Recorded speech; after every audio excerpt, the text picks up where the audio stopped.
প্রচণ্ড গরমে যখন সরকারি পরিষেবার জন্য ঘন্টার পর ঘন্টা লাইনে দাঁড়িয়ে থাকতে হচ্ছে সাধারণ মানুষকে, তখন মানবিক উদ্যোগ নিয়ে এগিয়ে এলেন খণ্ডঘোষ বিধানসভার ৩ নম্বর মণ্ডলের সভাপতি তাপস মল্লিক ও জিএস বিভাস চাঁদ।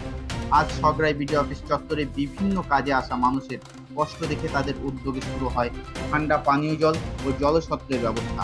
এই উদ্যোগে স্বস্তি পান বহু মানুষ। স্থানীয়দের বক্তব্য, রাজনৈতিক পরিচয়ের ঊর্ধ্বে উঠে মানুষের পাশে দাঁড়ানোর এই উদ্যোগ সত্যিই প্রশংসার যোগ্য। গরমের মধ্যে সাধারণ মানুষের কথা ভেবে এমন ব্যবস্থা করায় তাপস মল্লিক, বিভাস চাঁদ ও তাদের সহকর্মীদের ধন্যবাদ ও সাধুবাদ জানিয়েছেন এলাকার বাসিন্দারা। বাচ্চাদের জন্য ঠান্ডা স্কিমটা যেটা করেছি, দেখুন গরমে তো মানুষ মারা বাচ্চাদেরকে নিয়ে এসছে, তার জন্য একটু ঠান্ডা দিয়ে বাচ্চাদেরকে চুপ করানোর জন্য ওই আইসক্রিমটা ব্যবহার করছে। আপনার নাম? তাপস মল্লিক, খণ্ডঘোষ বিধানসভা ৩ নম্বর মন্ডল সভাপতি।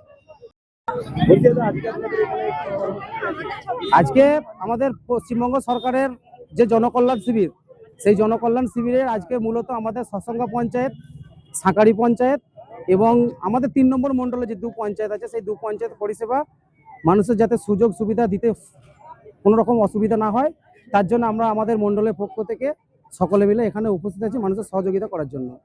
আর আপনাদেরকে দেখা গেল আজকে মানুষকে ঠান্ডা জল বা পানীয় দেওয়ার জন্য, বাচ্চাদেরকে দেখা গেল আইসক্রিম দেওয়ার জন্য, হঠাৎ করে এরকম ডিসিশন কেন?